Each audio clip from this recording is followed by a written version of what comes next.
Hello, everybody. Welcome to our exhibition. We are from Department of Chemistry and Biochemistry at California State University, Northridge. Our lab runs computer simulations to design noble materials so to make our lives better and to discover new chemistry so to make our understanding of the world better. Our research is funded by National Science Foundation Career Award. Materials are the foundation of our civilization. It is so important that we actually use them to name the periods of our history. For example, the most important and earliest materials in the long history of human development are stones. So is the name of Stone Age. Doesn't sound much of an achievement, does it? Well, how about Bronze Age, Iron Age, and Steel Age? The world looks more and more familiar, isn't it? What should we name the current time?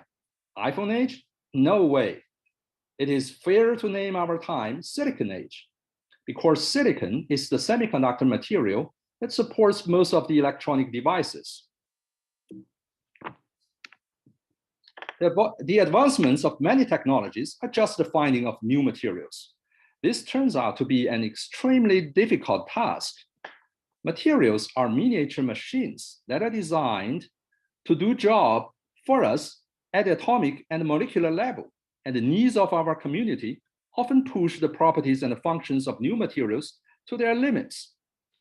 For example, in order for everybody to drive an affordable and reliable electric car, we need battery materials that not only can store a great amount of energy, but also have low weight, small volume, can last for a long time, and can charge quickly.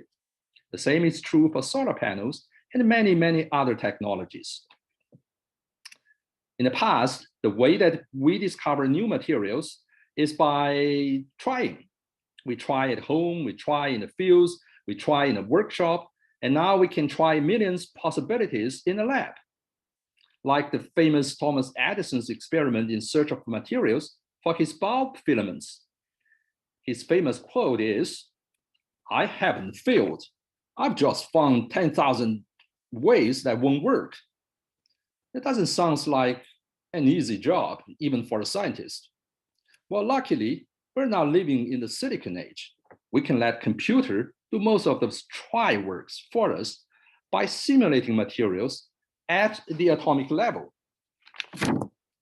Simulations have become so powerful, almost any materials you can think of, any chemical compounds you could imagine, can be tested by simulations. Computer will tell you whether they fit your need, or more importantly, whether they can exist, can be made, can stay long, or so on. Comparing with actually making them, simulations are cheap, fast, and fun. Besides designing new materials, simulations can help us discover new chemistry of matter, especially their behavior under the conditions that are hard to achieve in labs.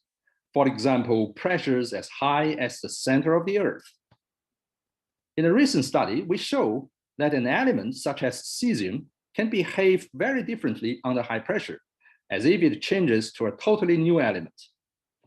As stated in a Scientific American article that reported our work, the reason is because, quote, "under very high pressure, not just the outer electrons, but inner ones too could form bonds," end of quote.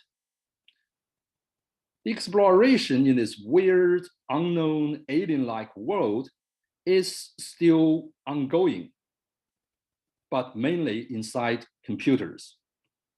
Those computers are the high-performance computing clusters. Hundreds of them have been built everywhere in the world, and their power have been kept growing continuously every year. Besides simulating and designing new materials, they have been used to simulate universe, weather, earthquake, and everything. And yes, COVID-19 virus. You may wonder now, if the simulation power keeps growing as it was, sooner or later, can we piece together all parts, layers, and levels of simulations together and simulate a real world? The boundary between the game and the reality becomes so blurred then we cannot tell the difference.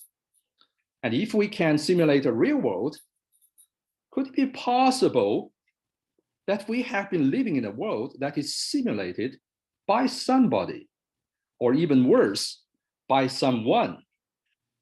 Well, maybe the answer is already there.